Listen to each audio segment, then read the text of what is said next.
man who parked his car in the garage was tired from work. After eating his meal, he went to bed, unaware of what was about to happen.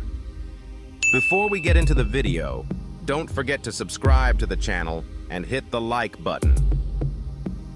Suddenly, smoke started coming from under the car for an unknown reason, and soon the car caught fire along with the smoke. So what do you think caused this fire? Could the fire have spread to his house as well? Thanks for watching.